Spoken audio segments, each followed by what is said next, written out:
Good evening, everybody, and welcome to the Hearts of Men podcast on this wonderful Friday evening.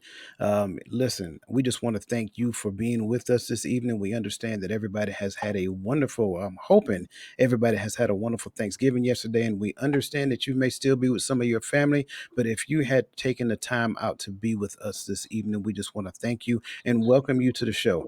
Obviously, my name is Coach Dwayne Rogers, said Coach. And I am joined by this amazing panel of gentlemen. The hold on, let me get it right. Uncle Junior from the Uncle Junior Network.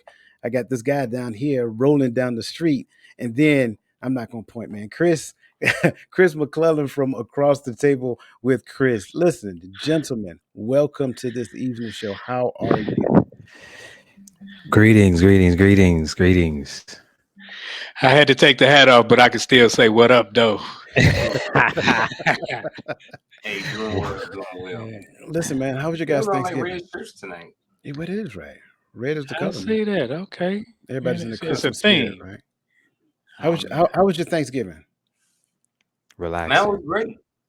Okay. I enjoyed it. I went to my sister's house, so my sister was there. My other two sisters, my mom. So yeah, man, we had a good time. Nieces and nephews and wifey and all the things. So I love it. I love it. I love That's it. yeah, because that's all it's about for me is family and food. All the other extras, me. But yeah, the family, getting to see my grandbabies and babies, like man, my babies. I'm like, man, these babies are old. Yeah, man.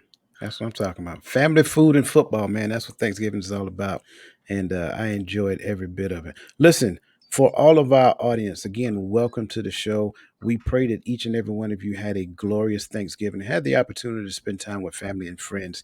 And again, welcome. Listen, if this is your first time joining the Hearts of Men podcast, we want to welcome you. So by all means, get into the chats, give us your thoughts, give us your feedback. And we welcome feedback. We always entertain questions. So as you look at it, just go ahead and ask questions as we dive into this conversation. If this is your first time, go ahead and jump on and hit the subscribe button. Go ahead and hit the notification bell so you'll be notified every time that we go live.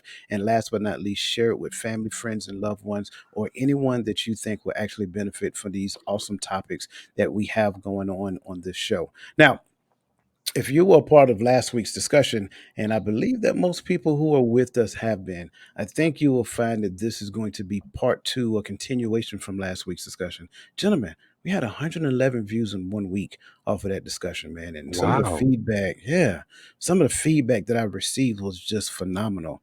So thank you guys, because let me tell you something, these guys are just awesome. I just sit here and dish, pass the rock like a point guard or a quarterback on a team, but they do all the heavy lifting. So shout out to these gentlemen, man. I just think they're awesome. And I just want to make sure I acknowledge them in a public forum because I appreciate each one of them equally and individually as well. So that being said, before we get started, let me welcome everybody. Welcome Michelle Ray. Welcome Cassandra. Welcome Michelle Mom, also known as Queen V. Good to see you. And it's always a pleasure to have you join the community. For everybody, I want to make sure that we understand our topic as we go into this. Tonight's topic is how does our past hurts affect our future results? Now, just looking at that title alone, you can you can already start drawing a conclusion on some of the hot button topics that you want to talk about. So in the chats, go ahead and put some of the things that you want to focus on, and I'll see if I can convince these gentlemen to touch on those topics as well. But I don't think I have to do much convincing. As we start to do this, I kind of want to set the conditions for something that I believe is going to be interesting because I think that starts to drive us down this path of conversation. And it is called generational trauma, also known as intergenerational trauma. And as we go over this, you know me, I like to give definitions, right? Because words mean things. And what you're going to find is that generational trauma is simply trauma, which is literally a distressing event that you experienced that is passed down from generation to generation. And as you see this and as you read this definition, you'll find that this trauma goes from for a very long time. And some of the examples of some of these generational traumas is like domestic violence, alcohol and drug abuse or addiction, child abuse and neglect, If you have PTSD or experience a traumatic event, that can actually be considered that intergenerational or generational trauma. And some of the signs and symptoms that accompany them is like emotional numbing, or depression, unresolved or complicated grief, isolationism, hypervigilance, fearful, memory loss, anger and irritability, nightmares, inability to connect with people, again, substance abuse, and reoccurring thoughts of suicide. So this is heavy. And I think this was the perfect conversation to follow up the conversation that we talked about previously. And if you haven't seen it, by all means, go and take a look at it. It is the dynamics between parent and child. And this is going to make a lot of sense as we talk about this. So, as we get started, gentlemen, what I would like to open the floor up with you and ask you is, as we dive into this and as you look at this definition, can you reflect back over time and consider any generational traumas that you may have experienced or witnessed in your lifetime? Alcoholism. Mm, Alcoholism. I saw how it destroyed my half brother, and I heard about how it destroyed my biological father. And that's probably the reason why I don't really drink like that. Like, yeah. the most I've ever, I mean, when I do my interviews, I'll have a drink then.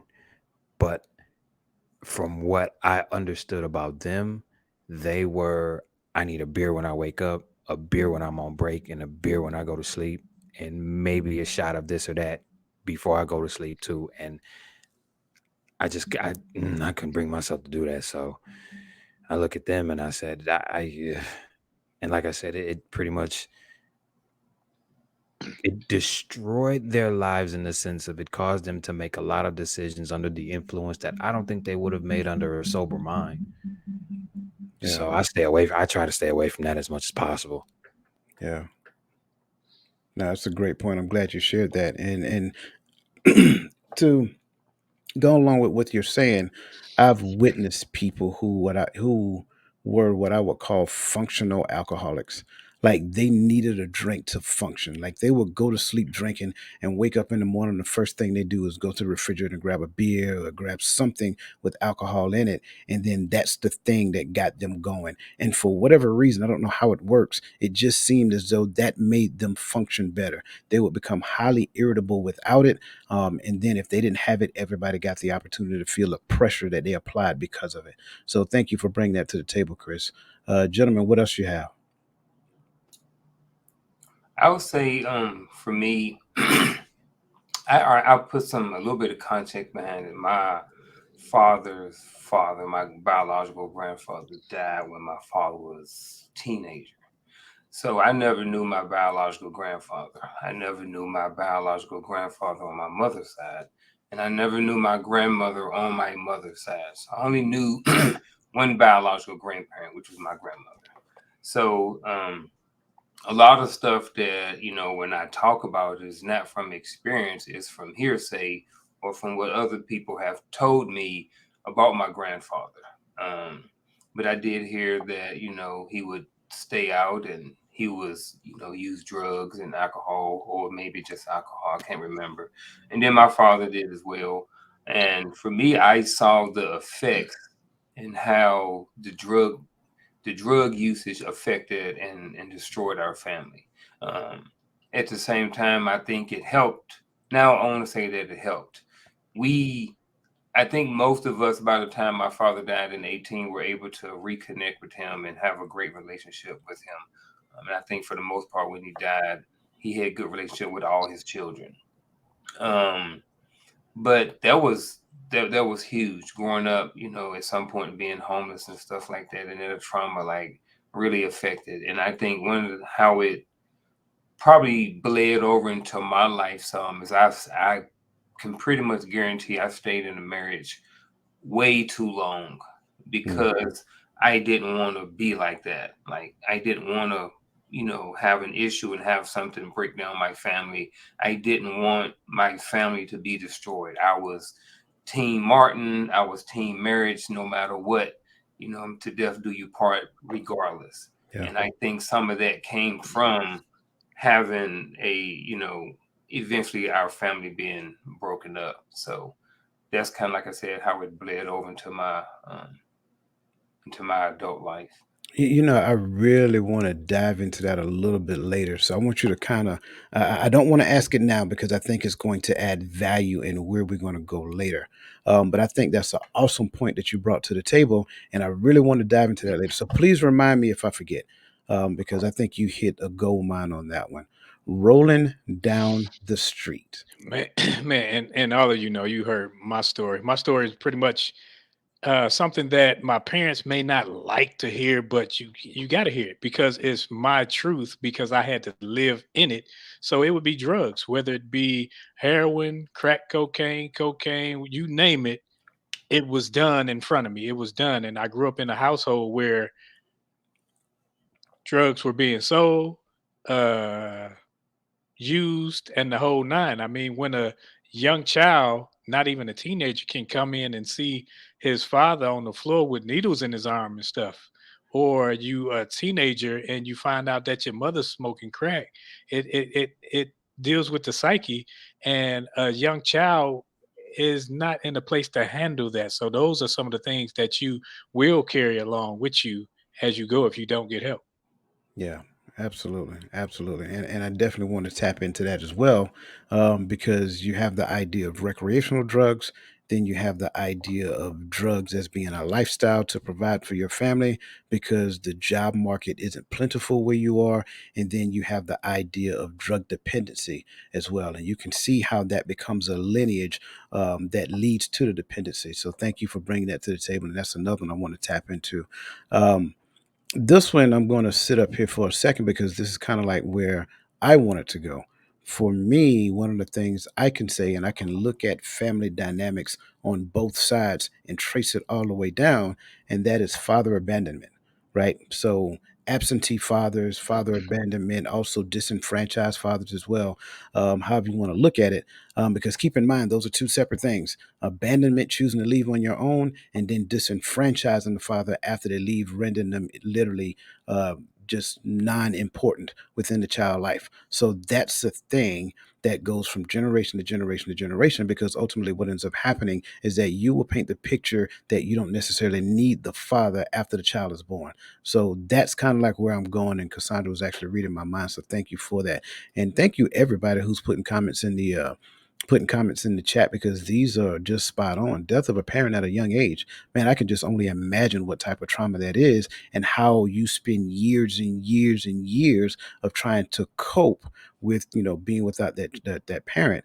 And then you flip the scenario around as a parent to experience death of a child. I can only imagine what that's like. So man, this is just awesome. So thank you for that. Um so let's just kind of dive into this thing, because I think we're going to start talking about some things and uncovering them as we go, and we're going to start identifying some of the potential generational traumas that we may have experienced, or some of you other guys experience. So again, continue to feed the chat. We're loving the feedback so far, and let's kind of dive into parenting future parents. And this idea comes from the perspective of that most children learn their parenting style from their parents. So I'm gonna turn the floor over to you guys and then just go with it, and we'll go from there. Because you don't have. See, Chris got I his don't have hand any up. kids, so I don't have a dog in this fight. This is where I listen. Well, it's not so much as just Good you child. having kids, but it's also how your parents parented you, and where you learn your parenting style from as well. Right. Because, like, for me, I think seeing the things that my parents went through and how everything was on my grandmother, when, say, my father would get paid. He worked at Chrysler, but he would get paid, but he was so addicted.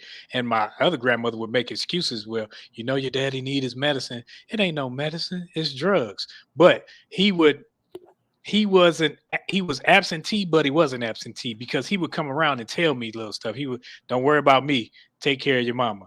And what he instilled in me that so much to where I was cold and callous towards him. Yeah.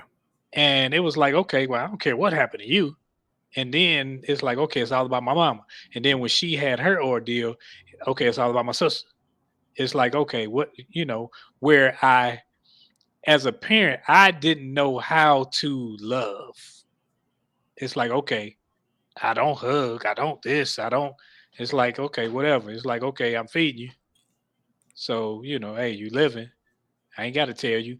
And it was almost a weird place for me to be in, even to get to a point to where you tell somebody you love them.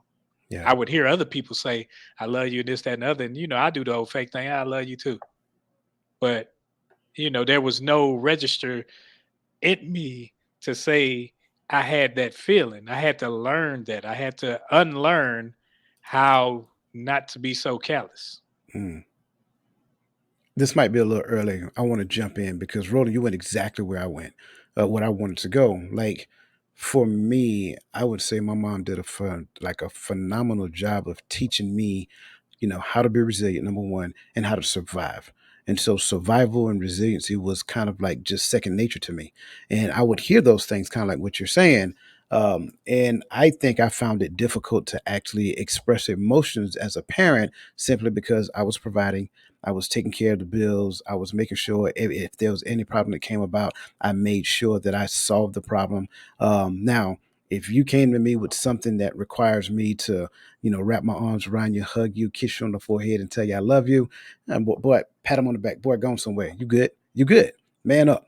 You know what I'm saying? Because I thought men were supposed to be tough. And that's what I seen growing up. Men were hard workers. Men make sure that they provide, they protect it, and they got the big piece of chicken when they came home from work. So at the end of the day, men are always supposed to work. Those are the things that I believed in. And I'm not saying that men working is a bad thing. I don't think it's a bad thing at all. But your work doesn't define who you are. How you relate to your family does. And for me, it took me years to get to that point to understand that I'm more than just a provider and a protector. I can also be a nurturer. I can also be a comforter. I can also be a confidant. I can also be that father that actually sits down, listens to problems, and relates to those problems and don't make you feel like you're behind the resiliency curve and actually telling you that you should be someplace else as opposed to where you currently are with the emotions that you're feeling behind the situation. So Roland, I'm telling you, you were reading my mind with that response, brother, because I'm in the exact same space.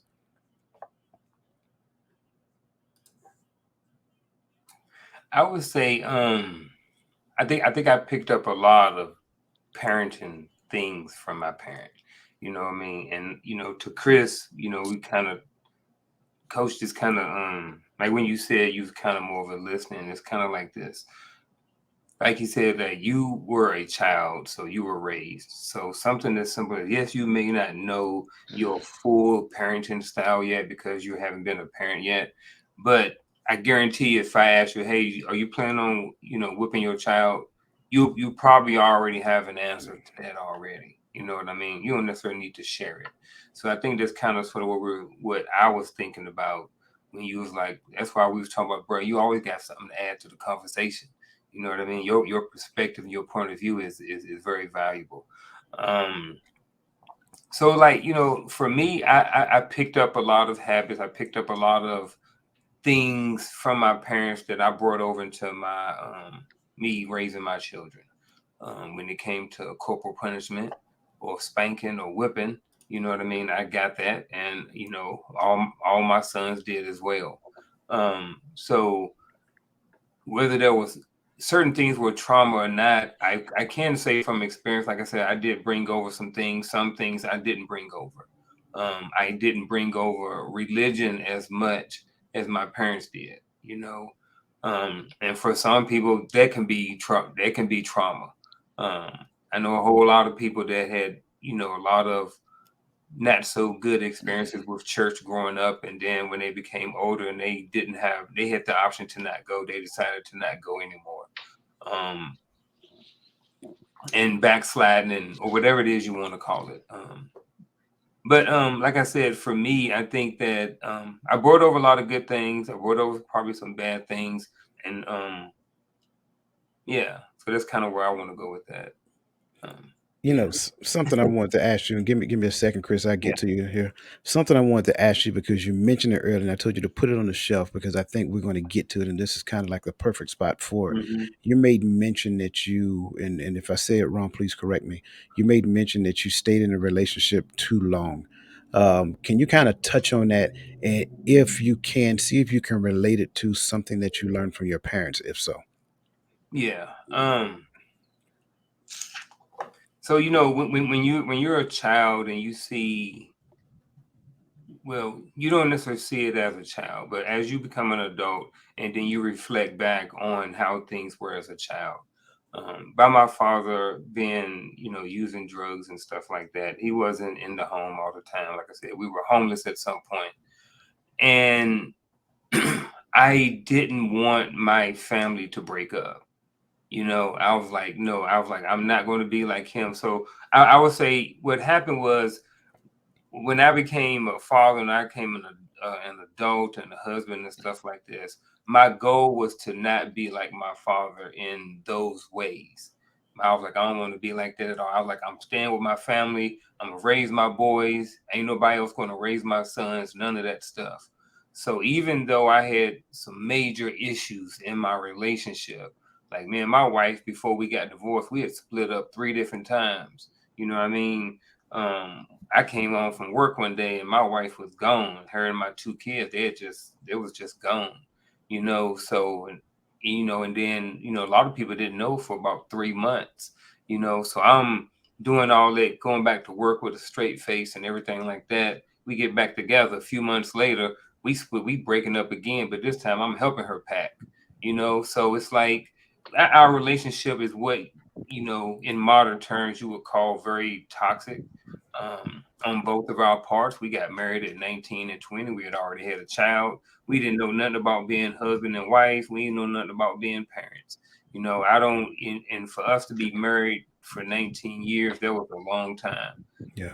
so, but it ended and it was supposed to end, but like I said, I stayed in that relationship far too long. My kids, certain ones, probably saw certain things that they probably shouldn't have. They probably had to experience and go through certain things. My oldest son, who's 27 now, went to 6 different elementary schools because we were Mhm. back and forth between our relationship and breaking up and getting back together and stuff. So, to kind of sum it all up, those are some of the things that, you know, because my I saw a bunch of things going on in my mom and dad's relationship and how I thought he was, and they were breaking up and different things like that, or he would stay out and different things like that. I was like, I didn't want to be like that. Yeah. So I carried that into my relationship. Yeah. No, thank you for sharing that. I think you're spot on, right? Some things that we learn, and as we're talking about this, if you're in the chat, go ahead and share some things based upon what you learned from parents that you actually brought over into your adulthood parenting style, and whether you brought it from them or whether you changed it because of them. Just kind of put that in the chat because we'll love to see how that relates. Uncle Junior, just like you, man, I was married for 14 years. And what I would tell you is that on the backside of that marriage, I realized that I should have only been married for 7, but I did not want it to fail. And in my mind, and I think this doesn't get touched a lot. I think we miss the mark because we don't talk about what men go through when they go through a divorce. And so, because they try with everything in them to avoid a divorce, sometimes they stay put for too long. And I'm not going to say this as though men are the only people to go through this, but we have to also understand that if it's on one side, it's also on the other. It's called the law of polarity, right? The law of polarity suggests that whatever a woman experienced, the man also experienced as well. We just express it differently. And what I would tell you is that I started getting inclinations early, but then I thought it was just me. So I started looking inwardly at me and saying, okay, why don't I do this differently? Why don't I do that differently? So forth and so on. But then 7 years later, it hit the point, I would say probably about 5 years later, it hit the point to me and I'm like, you know what? It doesn't matter what I change, what I adjust, what I do, the problem still persists. So sometimes what we need to do is just be honest with ourselves. Now, I'm not advocating divorce, but what I am trying to help people to understand is that you should not stay in something that is surrounded, something that we know is supposed to be a commitment when you're the only person that's committed to it. That's the point I want to make sure that everybody understands. A relationship is all about commitment. If you're committed to it and you can look at yourself and see that you're committed 100% and the other person is not, then that's grounds for a conversation, because at the end of the day, I need to understand that we still rowing this boat together, or you just along for the ride and I'm doing all the rowing. And I think that's important to understand. But so for me, I stayed 7 years too long. But in that was just because I didn't want to fail. Chris, I'm sorry, go ahead, bro.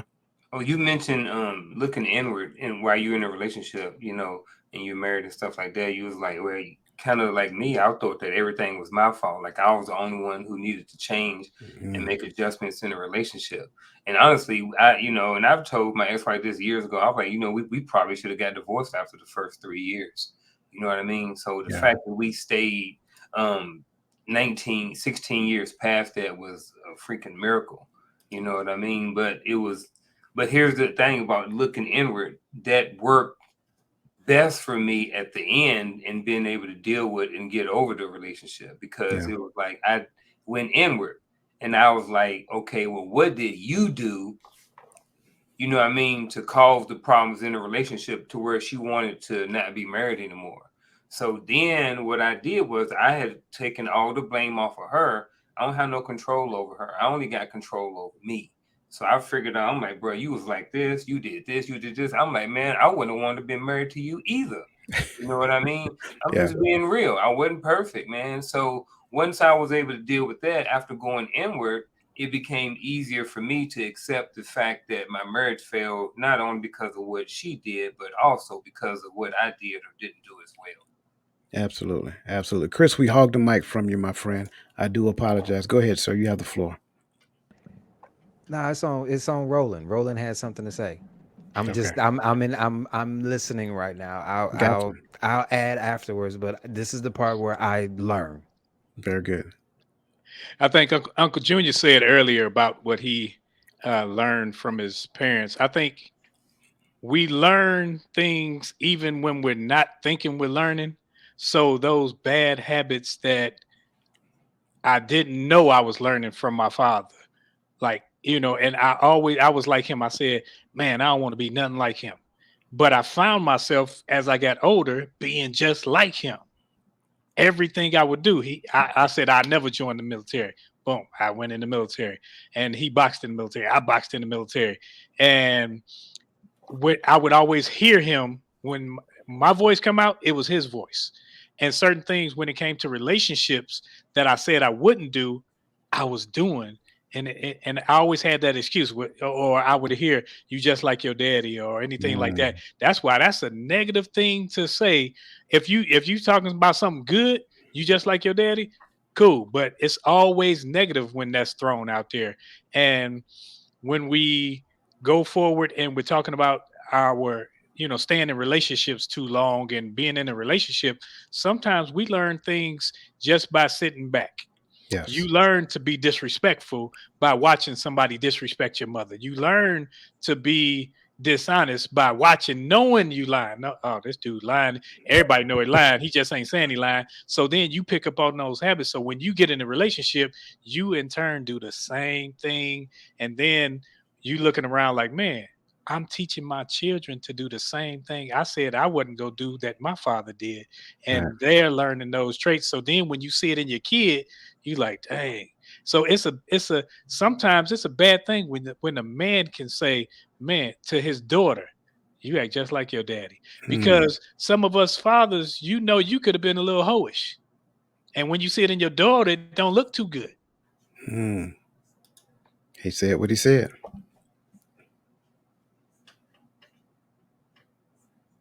Is it Chris time? Roland just spoke my life. Right there.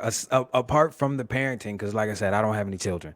But apart from that, he just spoke my life. Like a lot of the things that I do, I got from somebody that I said that I would never want to be like, which is why I'm unlearning everything. I would never parent my kids the way I was parented. First of all, I never got to see my mom and my dad in the same room at the same time, actually having a civil conversation. Never got to do that. My mom was by herself. She did what she knew how to do. So I'm not going to fault her for anything.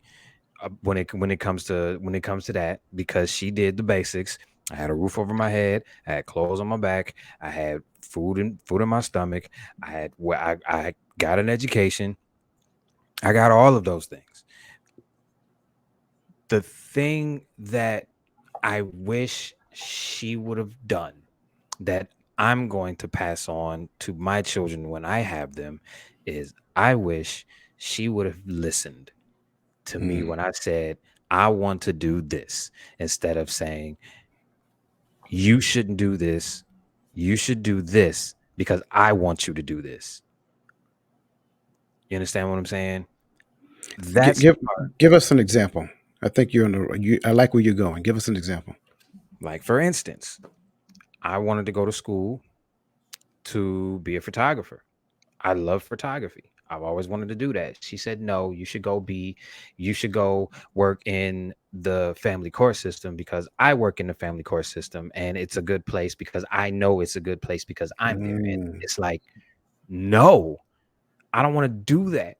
And the year that I did work it, the year and some change that I did work in the family court system, I learned how dirty the family court system is when it comes to the fellas. Why would I want to subject myself to that every day, Monday through Friday, knowing how manipulative things can get in family court, knowing how manipulative things can be in the child support system, knowing how the juvenile justice system is really just it's not even rehab. It's more along the lines of, I'm gonna maintain them till they 18 and then I'm gonna ship them across the street to the big jail so that way they can sit over there and eat up taxpayer money.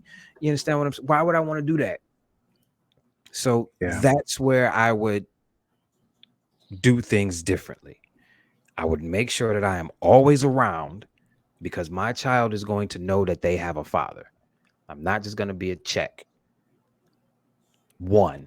And two, they're going to understand that they can come to me and actually talk to me, and I'm not going to yell at them. They're not going to be in trouble, simply because I built that trust in them so they could come to me and talk to me on some one-on-one. I know you my dad, but I really need to talk to you. And I know that you're not going to yell when I say what I'm going to say.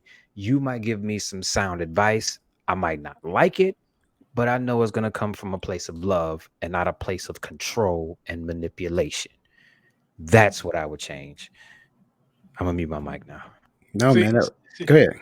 See, and Chris, that's exactly how I am with my daughters. When I talk to my daughters, we talk, and you know, my oldest daughter is 32. So, but through the years, I wasn't trying to snatch her up and everything. I always let her know there's consequences for everything. One day, my daughter, it was a Friday. She was going with her friend. I gave her some money. She was going with her friend. And I always told her before, you know how you get that safety briefing in the military, you get that safety briefing at home too. So I told my daughter, I said, hey, if you do something stupid, you go to jail or whatever, don't call me. I'm not coming to get you. Her and her friend, they go to JCPenney. You got money in your pocket. You stealing shirts out of JCPenney. They go to jail. My other daughter called me. What you going? Get off my phone. Not call. No, don't call me. And then her mama called and everything. But I had to let them know, if I say it, I'm going to do it. That's good or bad. If I say I'm not getting you out of jail when you do something stupid, not if you do something. If you do something stupid, I'm not. If I sit up there and fold on it, everything else I say after that is like, okay, whatever. He's just talking. So nah, you got to be honest and straight up with them. And like, I love my relationship with my babies now, and they know they always gonna be my babies. But because we actually talk and we communicate, and we, you know, it ain't just one ear. Now one of them, I don't know, but it ain't just one ear and out the other. But for the most part, you know, I got that relationship where we can communicate. You know, the beauty of having more than one child is you can talk about it and they're trying to figure out who you're talking about. Listen, man, I think you ain't got no figure. They know. Nah. They know. Hey, listen, man, I think you guys are spot on. And I mentioned this last conversation. So if you have not listened to last week's conversation on the dynamics between parent and child, by all means go listen to it, because I'm telling you, that's like part one to this conversation here. And one of the things I mentioned is that the biggest misconception that we have when it comes down to communication is that it happened. Sometimes we say things to a person thinking that we are articulating ourselves to such a degree that they understand, but yet they don't understand. And then they ask questions, and in our community we think that's questioning our authority, therefore we deem it as being disrespectful. Brother Chris brought that to the table, and I thought that was a perfect scenario, a perfect response. That being said, shout out to everybody who's who's joined the conversation, everybody in the chat. The CFZ, welcome to the show, my friend. Sharina, good to see you as always. Welcome to the show. And as always, by all means, load up the chat. We love listening to your perspectives and responding to that as well. I think Brother Gaddy, young Timothy, he put a phenomenal point in here. We learned relationships late in our community. If we can stop right there, that sets the foundation of a great understanding. We don't teach relationships, we teach authority in our community, right? I'm the authoritative figure. And if you guys remember this growing up, I'm sure that you've probably seen it or may have witnessed it, to where a man actually was like, well, I'm the man of the house. Newsflash, if you got to tell somebody that you're the man of the house, you're in the wrong house. I'm just going to be completely transparent. You should not have to say that, nor should you rule your house with an iron fist. I think that is the wrong perspective of what relationship is all about. And if you do that, what are you teaching your children? Right? You're teaching your boys that you need to go and dominate some woman. That's not what relationship is. So Gaddy is 100% correct. We learned relationship late in our community. And a lot of times we do it through the ebbs and flows, the trials and errors of getting in this relationship, getting out, and going into the next relationship. And a lot of times we don't give ourselves times to learn the mistakes that we made in that relationship before we dive into another one. Going on what he's saying, we have too much internal trauma and never learned how to deal with it. Another phenomenal point. I will be completely transparent with you. If you have experienced trauma, it takes a professional to help you overcome the trauma. So, with that being said, when you hear that, I don't care who you are, if you have experienced any type of trauma, it takes a professional. What I'm literally saying is that everybody at some point in time has experienced some form of trauma. So everybody needs at some point in time to sit down with somebody who is licensed, who is certified, that can help you overcome the trauma that you experience. And then he goes on to say, then we grow, but we fail to address because we internalize it. Man, I don't think we realize how much of a good statement this really is. Because at the end of the day, when you really look at it, the thing that has damaged you, you take it and you put it on the shelf. You never address it, you never talk about it, you never overcome it. And then when you get in a relationship with somebody else, the first time they show you something that reminds you of that trauma, you use the past against them and make them suffer from it. So, man, thank you for saying that, Brother Gaddy, because you were spot on. And this conversation is good already, and we're literally just getting started. You said something that I really want to touch on. You said we don't teach relationships, we teach authority. That's true. That was my home after my mom got married. See, my mom got married to a cop. And he thought just because he had a badge and a gun that he could do and say whatever he wanted to, and nobody could question him. And now, later on in his life, none of his own biological children have anything to do with him. Simply because of that. They all moved out of state to get away from this man. Wow. You understand what I'm saying? And that's another thing that I would never want to do to my children. I would never want, yes, I have authority, meaning there are going to be points in your life where I'm going to have to make an executive decision and you might not like it. But I'm never going to say, do this because I said so. And I don't owe you nothing. You're going to do it because I said so. Yeah. You understand what I'm saying? I'll never do that. Never. Absolutely. I did. You did it?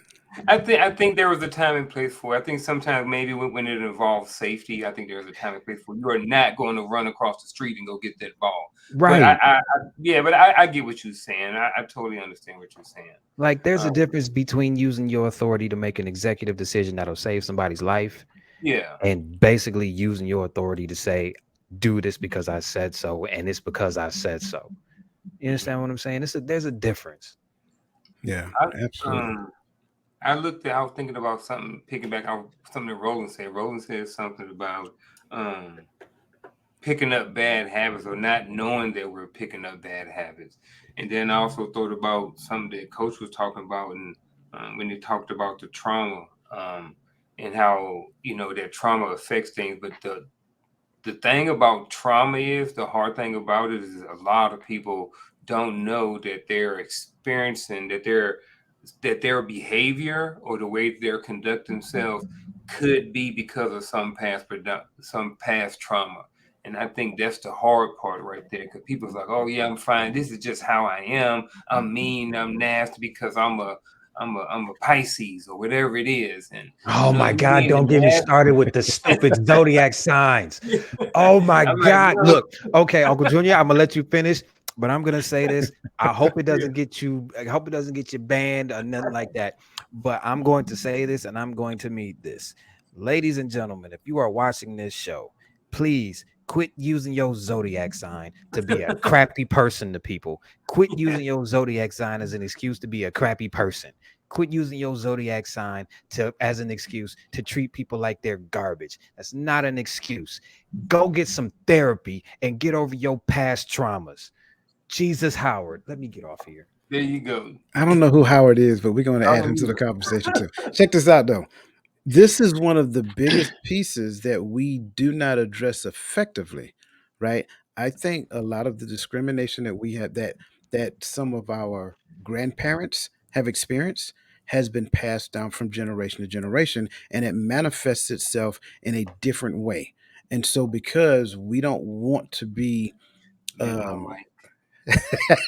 because because we don't necessarily want to put ourselves in a position to where we are feeling like we are subservient to another person, or feeling like that person has any authority over me, or that person can rule over me. Then what we have done is we have kind of redefined what relationship is supposed to be, and what we have created is a false interpretation of relationship. In essence, that false interpretation, and we're going to kind of get into the dynamics of relationship here soon, but that false interpretation of relationship has yielded so many unsuccessful relationships that it is mind numbing. So I'm glad Michelle brought this to the table, because we have to be honest, and we have to realize that a lot of that has been passed down from generation to generation. And I think it's important to address. Go ahead, Roland. I know you were going to jump on it, bro. Yeah, because I'll be writing stuff down while everybody talking, and I guess that leads me with what you got, what Michelle see, what Michelle just said. Some of that trauma that filtered down to us, where the man was no longer in the house because he was taken away, i.e., jail, taken away, i.e., the system or whatever it is, made or, single women. or a separate plantation. I'm sorry. Yeah, and it so down when it got to us, now single mothers, what they would do is groom young boys to be there, to be Son like the husbands. yeah, and I what it was does, one of them. yeah, and it makes the men grow up to be terrible husbands, terrible fathers, and what their expectations are is that their woman will become like their mother. Oh, you got to cook for me, you got to clean for me, because she was so set on not allowing him to do this. Oh, that's my baby, and he's so this, and he's so cute. No, that little Negro need to go work. He need to put his hand to the plow. He need to learn how to survive. But instead of surviving, he know how to live off of you. So now he want to live off a woman. Now he want to feed off of her, and he becomes terrible for the next few generations of women, including his daughters. I'm starting to think Roland has been watching me grow up. What's your mama name? No, let me stop. I ain't gonna cut that down. No. How old are you? Nah. Seriously. Oh my God. Seriously, because everything you are saying right now, all of those things are things that I am unlearning. So that way I don't make the same mistakes and I don't do all of those things that you just mentioned. Yeah. You just literally spoke my life. Yeah. Listen, man, you guys are on it. Thank you again. Thank you, everybody in the chat. You guys are phenomenal. Again, we appreciate all your perspectives. Keep adding value, and we're going to keep bringing your perspectives to the conversation. So we're going to transition now because parenting future husbands and future wives is kind of like we started leaning into. Because let's be completely transparent. I want to start where Roland left off, or Roland and Chris just left off, right? When the father is not in the home and you're raising that child, sometimes we can get to the point to where we teach that child that the father is not a necessity. And the unfortunate aspect of it is that when you say the father is not a necessity, we give the other person room to not be accountable for their responsibility. Now, on the other side of the table, if that person is a boy, if that child is a boy child, what you're doing now is you're giving that child an out, or what you're doing is you're teaching that child that I can't leave no matter what. Kind of like what me and Uncle Junior was just talking about, right? There I you got it go. right. I got it right, Roland. I got it right. So kind of like what me and Uncle Junior was talking about. So the trauma that exists within the space of a single family home or a single parent home is that you have to fight all the emotions that exist because of the breakup and try to keep a connection to the father for the sake of that child. So, gentlemen, this is the topic. Dive in. I'm listening. I'm listening because all of the things that you were talking about are things that I'm learning and things that I need to implement. So I would rather hear from the experience. I think from experience, I think early on with my daughter, remember I had 2 kids before I could get out of high school good. So I taught what I learned. So I taught all the bad behaviors and okay, if you don't do what I say, I'm gonna whoop your tail. And I was pretty much abusive because when I didn't understand what they were trying to do and I didn't understand them, I would try to beat them into what I wanted them to do and be.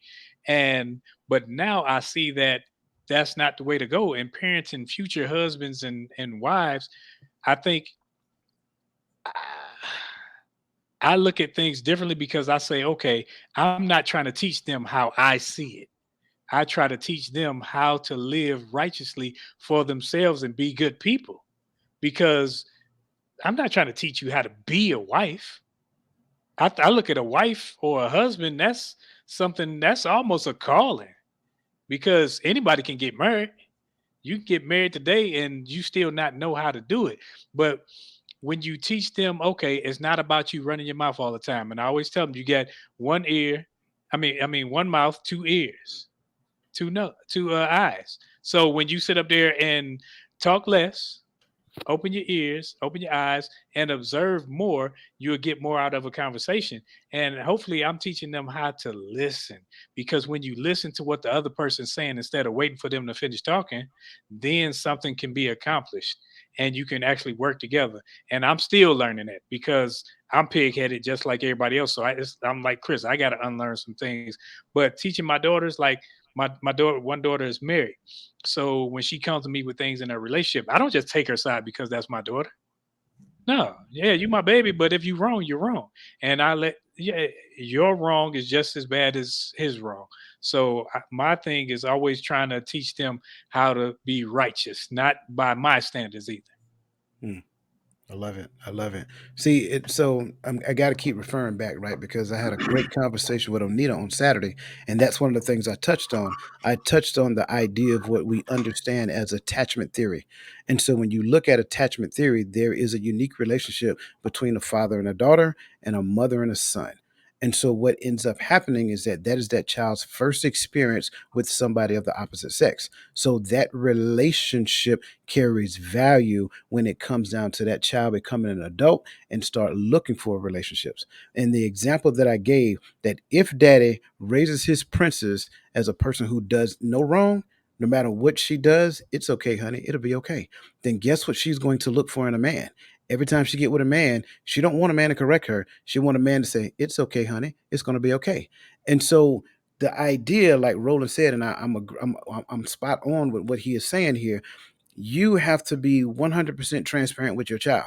If they did wrong, tell them they did wrong, but you also have to listen as well, because you need to be open-minded to hear what they're saying from the perspective of how they're saying what they're saying, not through the lens of your childhood and the things that you missed out on. So the idea is that parents have to be radically transparent and radically open-minded. Within the scope of transparency and open-minded, now you can have the dynamics of conversation, and the dynamics of conversations can help that child to understand, don't look for a man like me, but look for a man that values you as much as I do. Because there are too many young girls who's going out there looking for a man that reminds them of their daddy. And I'll be try listen, I done told before, I ain't your daddy, I ain't trying to be your daddy. And if you're looking for your daddy, I suggest you go home and tell your mama to move over and jump into bed with those two. And the issue is that we're not honest enough with each other, let alone our children, so that we can relay those perspectives to them. And since you said that, my daughter, she married a dude where I gotta say, dang, you married your daddy for real. Because the dude is like, he a good dude. But I'm like, I'm looking at him like the things that he does, his mannerisms and stuff. I'm like, that's literally your daddy. And it's not in the negative ways, but I'm like, man. So, and like where Gaddy's talking about, stop letting these kids talk trash. What I would always focus on was never my two oldest daughters. They lived with me during their high school years, but I would never allow them to talk bad about their mother. Mm, She wasn't doing. She getting child support, and she ain't doing. Nope. You only get one mother. You ain't gonna talk bad about her. Now right. on her end, whatever she did, I don't control that. But I knew what I can control, because I never wanted my children to see me or anybody else disrespect their mother. Because if they see it from me or anybody else and I allow it, that means it's good enough for them to take too. Absolutely. And to add to that, besides the fact that he just called himself kind of like low key a good dude, I don't know if y'all caught that. But but He to add slid it to in that, there. I agree 100%. Both mom and dad got to be advocates of each other. We don't have to be in the same household, but if I marry somebody else, I will not ever let that person downplay my child's mother. That just won't happen, because that destroys the perspective of that child's psyche when it comes to that mother. And then what you're doing is you're severing that relationship, which in turn is a part of that child's identity. That's an important piece, and I'm glad you brought that to the table, Roland. Uncle Junior, what you got, brother? Um, for me, man, I didn't teach my sons crap. Just being real with it. Um, I didn't know that that was part of my responsibility. Just being honest. So I grew up. I didn't have conversation with them about how to choose women, how to treat your wife. None of those things. It has been. My oldest son is 27 now. He's married and has two children. It hasn't been probably up until the last 2 or 3 years that now I'm reaching out to the younger two who are 20 and 17, and now we're having conversations about these things. So for me in the past, it wasn't a lot. It wasn't really anything. And what they saw in itself was what I was teaching them. Whether, at 20 years in the military, dad gone a lot, deployment, come back for 11 months, deployment, come back for a little bit, go to Korea for a year. You know what I mean? Break up with mom, get back together. So I showed them a lot of dysfunction and a lot of inconsistency. So even though I didn't teach them anything verbally, I taught them a lot. And this just, went back to what Roland said before is, I mean, we don't, sometimes we're learning behaviors from our parents that we don't even know that we're learning, so now, like I said, within the last 2 or 3 years, now there's a time where I'm starting to have conversations and I'm telling them, simple, not simple things, but things like, before you start looking for a woman, you need to know what your purpose is in life and know what you need out of life and know what type of woman is going to be able to fit in your life, first of all. You know what I mean? And then after that, we can start having more conversations about the husband's roles and different things like that based off of, what you learn and based off of what I learned. and different things like that. So, like I said, man, I didn't have the conversations. I didn't have the conversations from my father. I got him right when he was an adult. I started getting them, but a lot of those was a lot of times me reaching out because I was going through pain and hurt in a relationship, or we may have been going through an argument or something. So Yeah. Yeah. No, thank you for sharing that, man. And again, there is no such thing as a perfect parent. I don't care what we believe. There is no such thing as a perfect parent. We all make mistakes. The idea is not to sit and wallow in the concept of the mistakes of what you shoulda, woulda, or could have done. The idea is just be, again, recognize where you are right now and then do the best you can right now moving forward. There's some severed relationships that men have with children. I'll be the first one to admit that because I'm still working on some relationships as well. But what we have to understand is that what took place in the past, you can ask me some questions about the past, and I don't mind having conversations about them. Don't ask me about the relationship between me and your mom because that's our own personal business. But you can ask me why I wasn't there. I will be honest and transparent and share that with you. And hopefully, the concept will help you to understand that you should not stick around and accept abuse from anyone. Men take a lot of abuse. Chris, I'm gonna steal your phrase. It don't make you a punk to say I'm not going to be abused and then walk away. Just going to be honest with you. Chris, what you got, brother? Nothing. I'm just listening. I'm listening and I'm taking this all in. Sheesh, I needed all of this.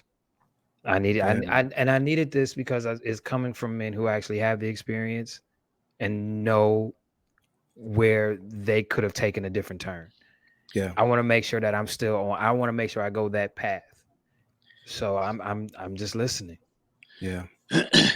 I left my man Sander Nachman's statement up here, and I hope I pronounced your name right, brother. And if I didn't, please forgive me. Charge it to me being from the great state of Georgia, not my education, right? But but listen, I think his point is spot on. Like I know for a fact that this happens. Do you realize how much pressure that is on a 10-year-old young man, a young boy, to actually be told that you're the man of the house, and now he has to figure out what protection and provision looks like? Like he ain't got no job yet, so he ain't really providing a whole lot of nothing. So at the end of the day, it's a lot of stress. Then to be told that and then try to maneuver in space as well as go to school, as well as go through puberty, as well as, chase girls. Because let's just be honest with you, every young man at that age does so, right? Start chasing girls, start being excited about girls and things of that nature. How can me as a young guy, a young soon to be teenager, still trying to figure life out as being a young fella, and how can I come home and have honest conversation about my mom? I'm supposed to be, to my mama about girls. I'm supposed to be the man in the house. You know what I'm saying? That's rough. So we got to stop doing this to men because this damages them in the long run. And that's why you see everybody knows somebody. They got an uncle, they got a brother, they got a cousin who he 47 years old. He lived with his mama Ooh. because he was trained that way. And for him to go away, it's like, no, who gonna take care of mama? Mama Mhm. gonna get a whole new man and be up in there. Then you gonna be upset. That's not your woman. That's your mama. Make sure everything all right around the house, but you got to get your own. Just like Mhm. because you rarely see a woman that's staying with, because when they get together, they butt heads all the time. But we have to look at the dynamic between parent and child as such, and not try to place one in the other's position. Right. And sometimes we have parents who may not have a certain educational level, and they may find where they always have a need. Do this for me, do that for me. Now I understand, like my mother, she is horrible with computers or anything electronic. So she called me, and I know I gotta have my coffee or something to get me to a certain point, because I know she ain't go, just walking through the fire stick. My heart rate gonna be up, blood pressure gonna be sky high, just doing things like that. But you can't put those parameters on your children nor on your parent if you are the child. Mm, that's good. And don't let that mother find a young man that she's interested in, but you were told that you're the man of the house. And now she's bringing that man home and she decides, hey, I want to marry this guy. that young boy is going to go through some type of anxiety because wait, you told me I'm the man of the house. I don't like this guy. Yeah. Like he's not good for you. And literally he'll start to rebel against that young boy. I'm speaking from experience, by the way. Welcome to my life. Yeah. Welcome to my life. That was me. I was the man of the house until my mama got married.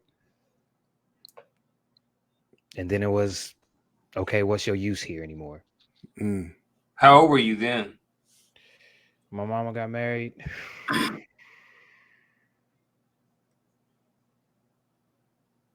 14. Mm. Yeah.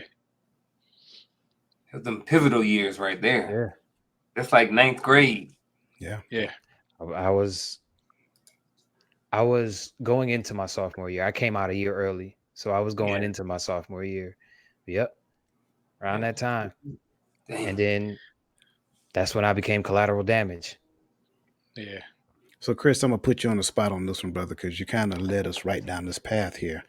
How did that affect your idea of relationship with I have somebody that absolutely no idea what one is. I have absolutely no idea how to get one to work positively. I have absolutely no idea what my dynamic is supposed to be in one. That's my idea of a relationship. I don't know. I'm learning. I do know that if we're talking about a relationship between me and a woman, that is supposed to be about something bigger than us. If I'm in a relationship, if we're talking relationship between father-child, then my relationship with that child has to stem from the fact that I understand that my sole responsibility is to make sure that that child, whether it be a boy or a girl, becomes the best version of themselves, and I allow them to do it without trying to control how the outcome goes. Mhm. But that's about it. I really don't know. Yeah. Hmm. Yeah.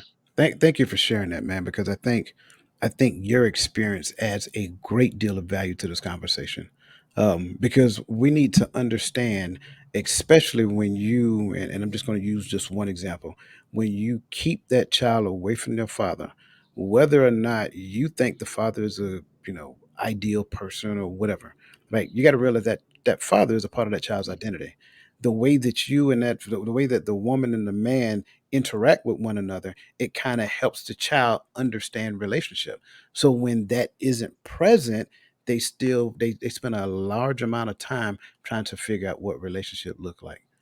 So thank you for sharing that. Uncle Junior and rolling down the street, what you got?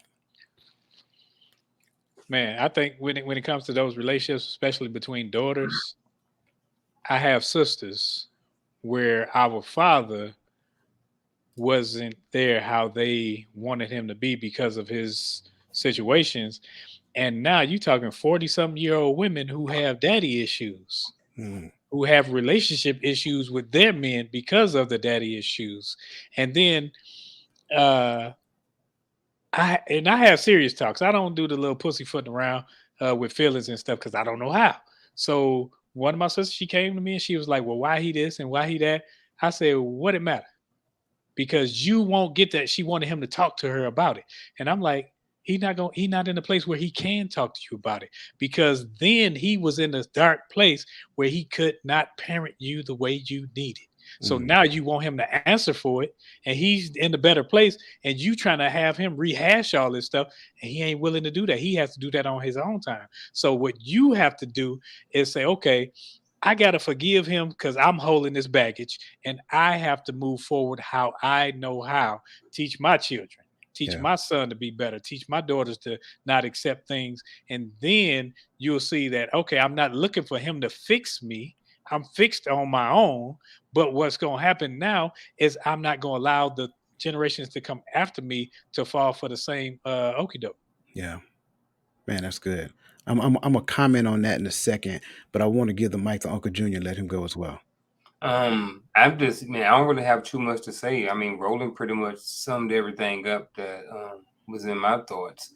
I think it's important, especially, that you brought out the father and the daughter relationship and how important that thing is. I don't have daughters, so I only got sons. So I've just been listening. I got granddaughters now, and I got two of them. But it's a little bit different you know. So, but yeah, I was just listening to Roland, man. I pretty much was thinking along the same lines as him. See, that's what happens when you give the minister the microphone, man. He shuts it down. So, so I really want to touch on that because Roland is spot on. I think from the concept when and I'm gonna go here for a second. When it comes down to relationships, I talked about this previously. We need to understand our value. A lot of times we don't understand our value because our value is shaped based upon what the world has told us our value is. So if your value is based upon your external features, then that's what you're going to think makes you valuable, and that's what you're going to express towards society. If your value is found in your intellectual level, you're going to pursue degree after degree after degree after degree. And then ultimately, when people start talking to you, you're going to give them your resume up front. Oh, well, I have a PhD in this, and I did this, and I've done that, and so forth and so on. So, what we have to understand is the creator is the only one who assigns your value. You have to go on a progressive journey to realize your value. Once you realize your value, then you can express it. That's the concept of relationship. I can't give you what I don't have. So if I don't understand that all of the value that I'm ever going to achieve in life is already in me, I have to go on a journey to figure out what that value looks like. Then that's the thing that I give in relationship. I extend value based upon my understanding of value.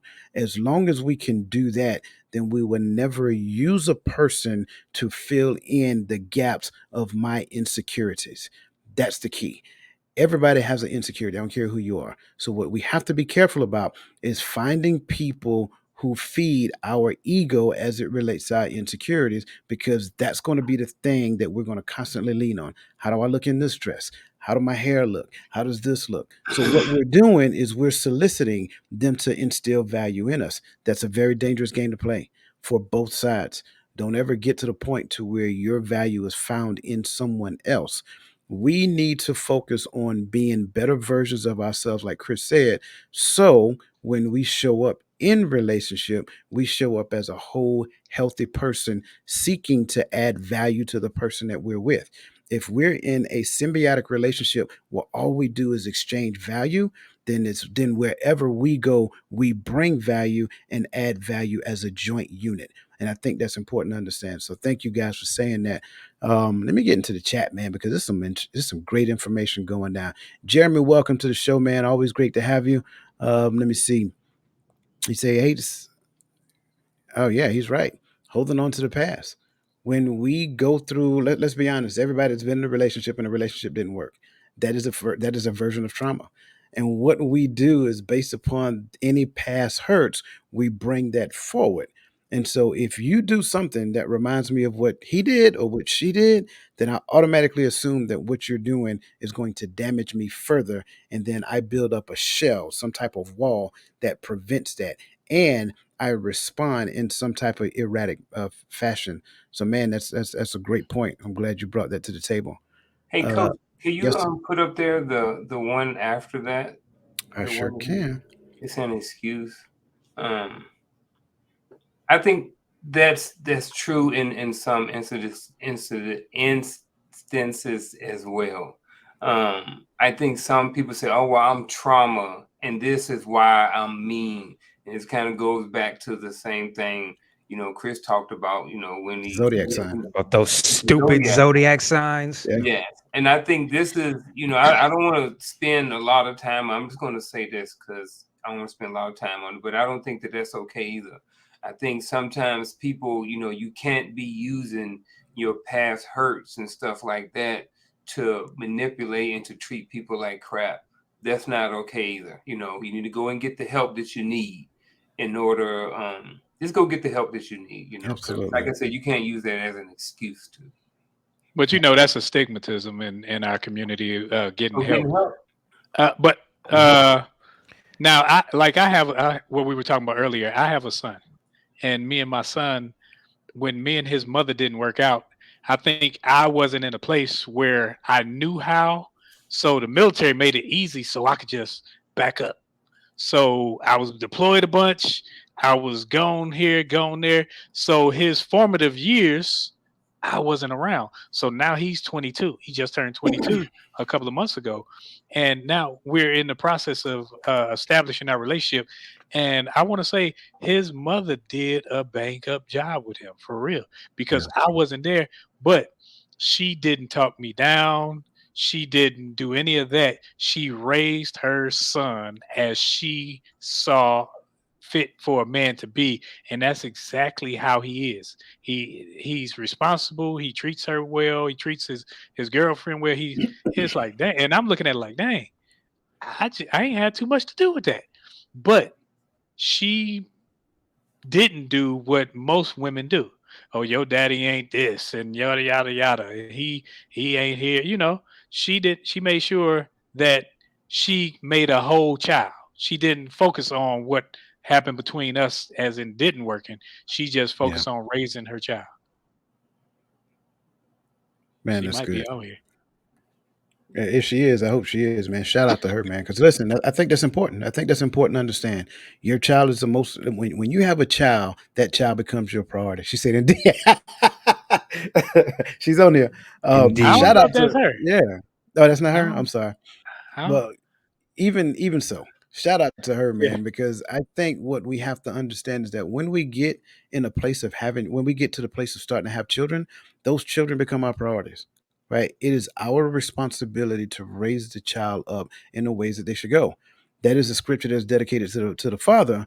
However, if the father, like you said, for work related issues, things of that nature, if the father is always gone, then it falls on the mother to do so. And hopefully, again, hopefully there's some uncles, granddad that can actually step in and be a bridge until that father comes back or realize that he needs to be there. So thank you for bringing that to the table because again, being in the military is tough. Being in the military always have you on the go. You're always in the field. You're deploying. You're going to Korea. You're going to Germany. You're always going someplace. So it's not always feasible for you to actually be present. So I talk about presence more than I talk about present because presence is the most important thing for your child. We have created this idea that being there physically is the only way that you can parent. That's not 100% true. Your presence is more important than your present. So that means you could be there or not be there if you can't be there.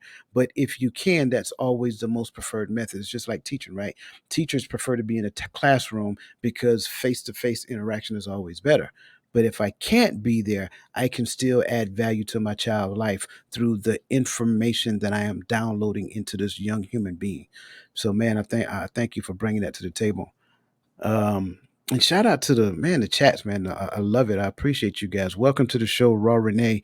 Again, again, Jeremy Green. Welcome to the show. Appreciate all you guys' comments. Again, if this is your first time, go ahead and hit the subscribe button, hit the like button. Go ahead and click the notification button as well, so you'll know every time that we go live. And that way, you don't have to just hope and pretend and hope that you can catch us. You'll know when we go on live. You can be on, and we can continue to receive some of your value. All right, gentlemen, we're going to transition this into dreams, a dream achievement. How does generational trauma affect your child's ability to dream and achieve those green dreams or believe that they can achieve those dreams? Hmm. Mm. I think growing up, my father, one thing he did instill in me was reading. He like even now when I go home, he gonna give me a book. And he made sure it's not like I read little pamphlets, books, and it was that's why I don't read for entertainment. I never read the little sci-fi and stuff like that. It was always for educational purposes, and it made me look outside of my community. So I was looking at art. I was looking at music. I wanted to find things that was in the book, and I think that's one thing that we have to look and see what hindered us growing up and not do it in our children, and also expose them to as much as we can, whether it be traveling, whether it be in the fine arts, whatever. You never know what they are like just because you didn't. Because growing up, I would talk about somebody talking about going to the ballet. going to this, that, and other. But then when you expose some your children to it, you start to see like, man, this ain't too bad. And then it just broadens your mind. And when your mind starts to click in one area, it just opens up to a whole gambit of others. Mm, that's good. I like that. I like that. I want to kind of jump on this one early, because I want to share my experience. For me, I don't know what it was. I was always a dreamer. And it was described that you think in the clouds. You need to come back to reality. Now, keep in mind, like I said before, I was raised under the concept of survival and resiliency. So respect was the most important thing that that was taught to me. So when I started thinking about some things that I wanted to do in my life and things of that nature, I was told by some people, not necessarily my mother, but I was told by some people that you're too far in the clouds. Like that can never happen. You need to come back down to reality and realize, and I'm just going to be transparent, realize that you're a black man and no one is ever going to allow you to do that. So I say that because one of the things I truly believe is that generational trauma can be instilled in you and passed down to you, and sometimes it can stifle a child's dream. The other side of that coin is that that child can take that, depending upon their level of resiliency, and use that as motivation to go out there and achieve what was kind of told to them is the unachievable.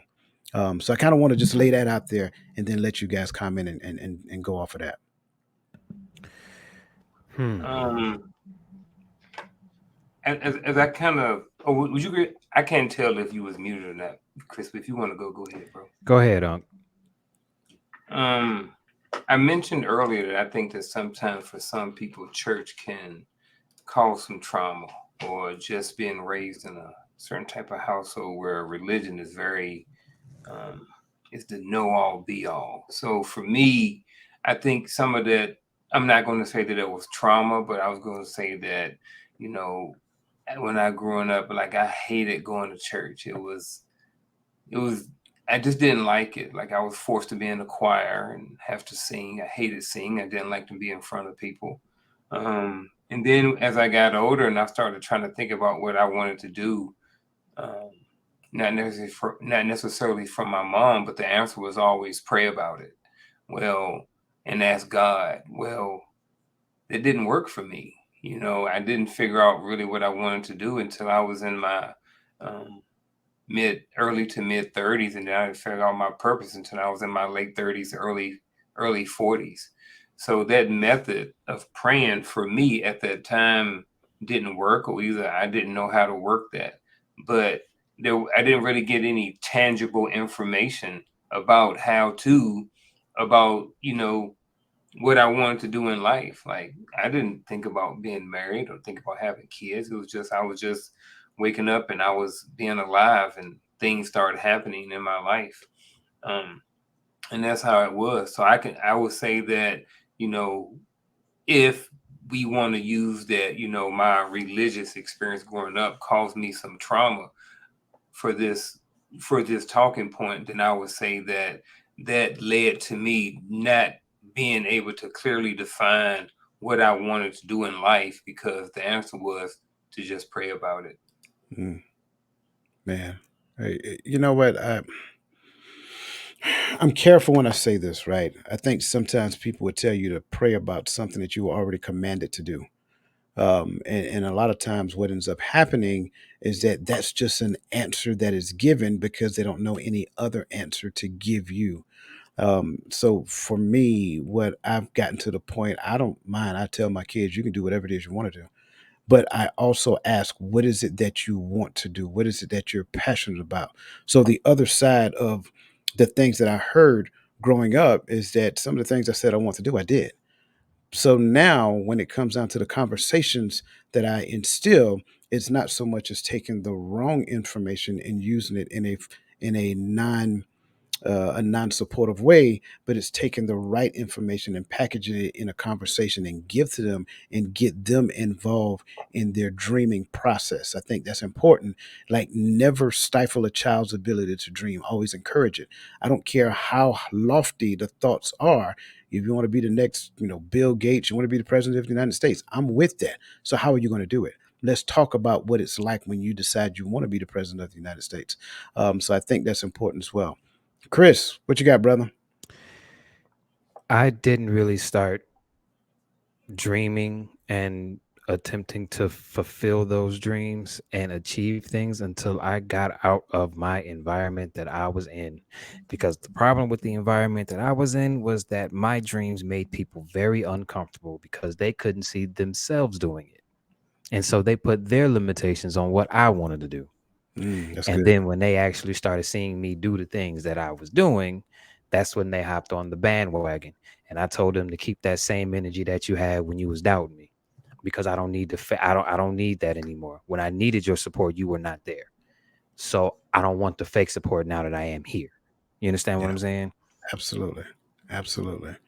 And I think these ideas, because we're talking about, developing respectful and healthy and again just admirable young people, men and women, right? This is all about development, and parents are a major driving force behind the development of a child. And what we don't realize is some of these things that have been experienced, some of these things that have been passed down to us, we don't really recognize it. So the only thing we do is take it and pass it along to those kids as well. And unfortunately, we live in an age to where those children, they're open to a lot of information. And so now what you're hearing a lot of is, why can't I do that? Why can't I do this? What makes you say I can't do that? So you're getting those questions like Roland and Chris talked about last conversation. You're getting those questions, and they're not disrespectful questions. They just want to understand why you're telling them that you can't do that thing. That dream is too lofty for them. So I think this is all great information, and I hope this adds value to you.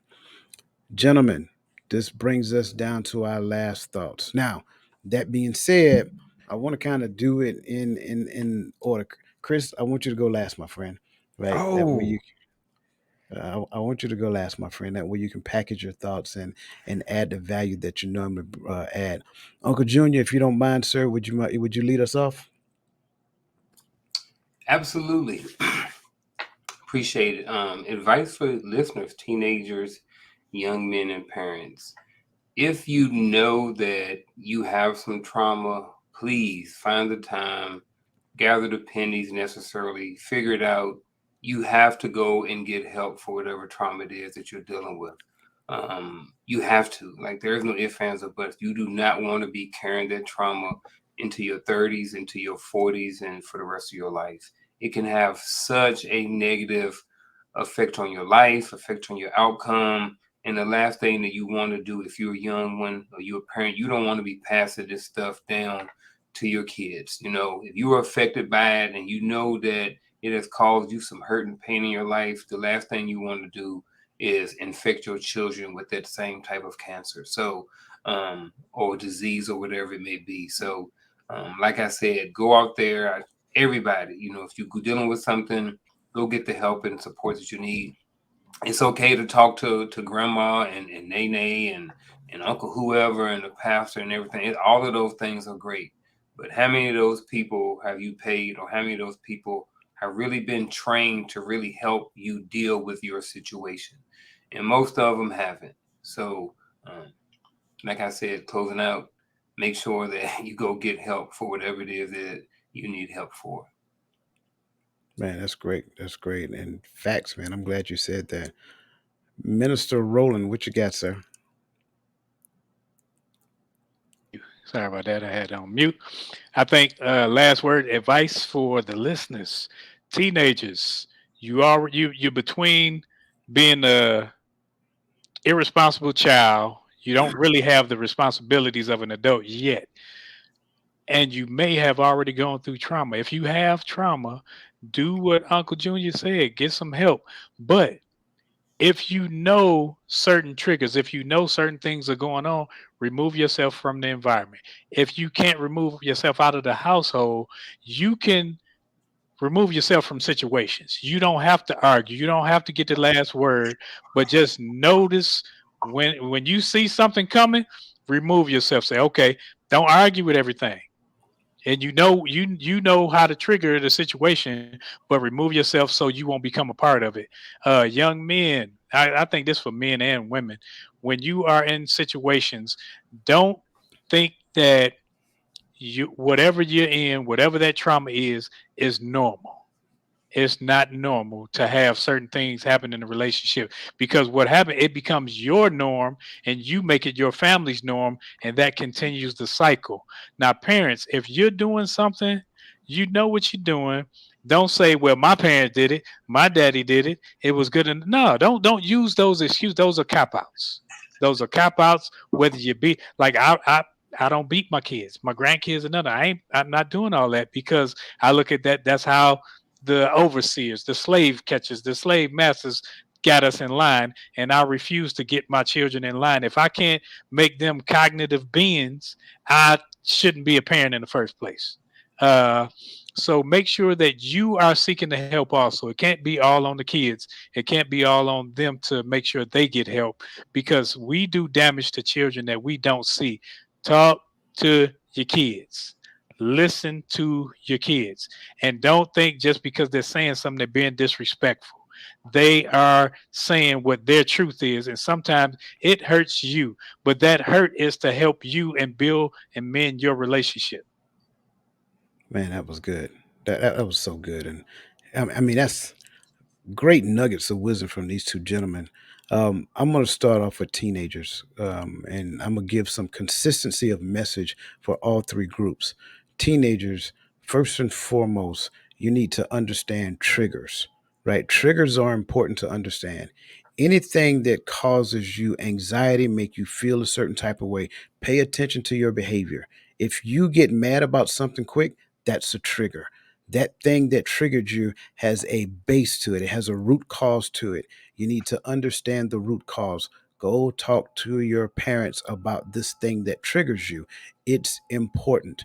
Triggers are important. This is consistent for teenagers, young men, and parents. Triggers are important to understand. So you need to understand what triggered you, and do not necessarily use the trigger as a weapon against somebody else. When you start telling people, say, this thing that you do triggers me, that's not a them problem, that's a you problem.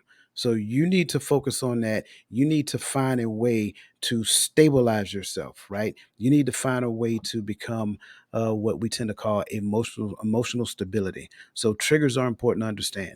Teenagers, be a sponge. Soak up all the information that you can. Like Roland said, don't depend on the conversation to be initiated by your parents. You initiate the conversation as well.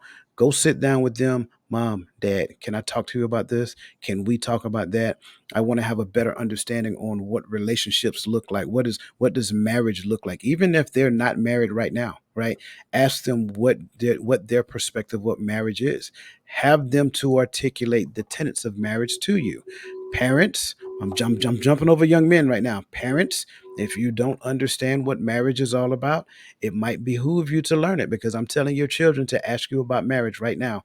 It's important for them to understand it early and not fail their way to success, because the more they fail in relationship, the less likely they will be open to relationships. So I think that's important. Young men, like Uncle Junior said, it's important to seek counseling. Those triggers that you identify, go seek counseling and have someone, a trained professional, to help you to rationalize your thoughts about the emotions that you're feeling. That's important to do.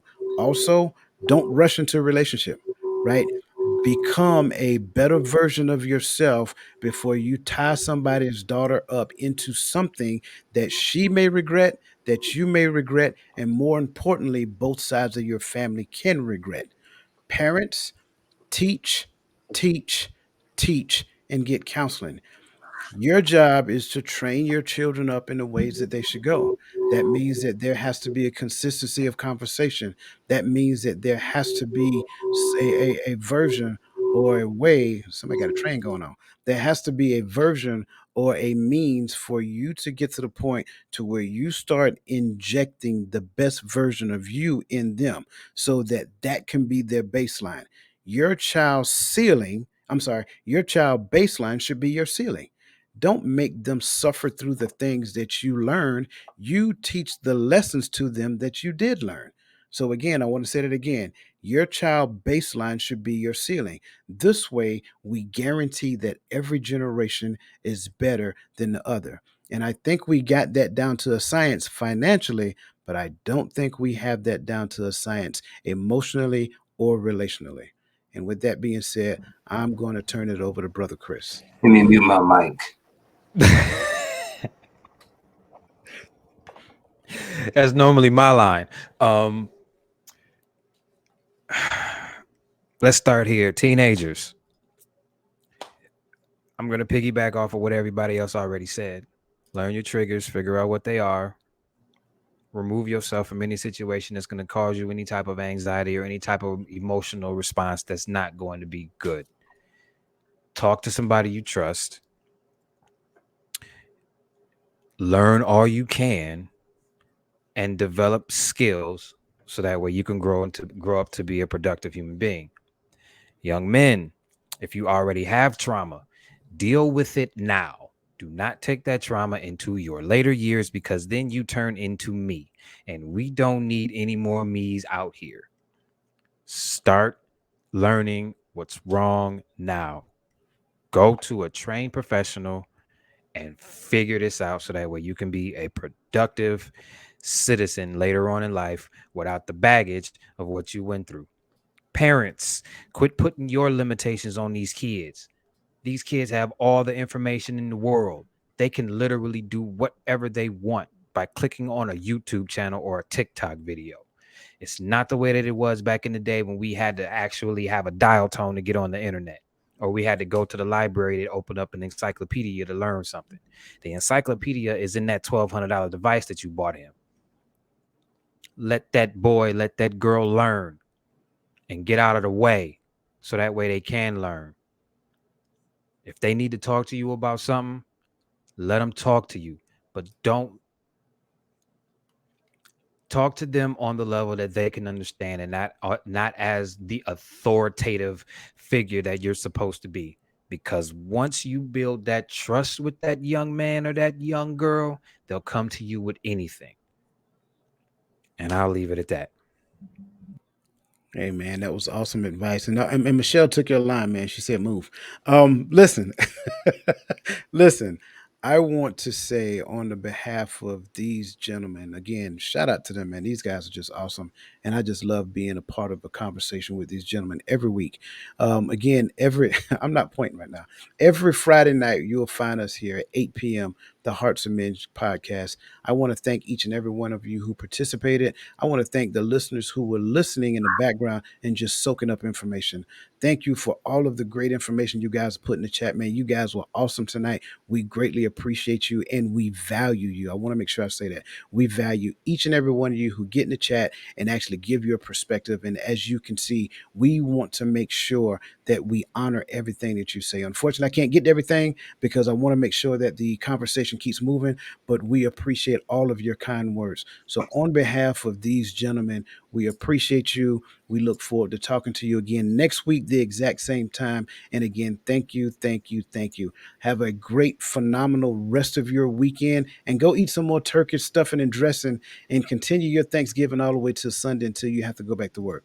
With that being said, have a blessed evening.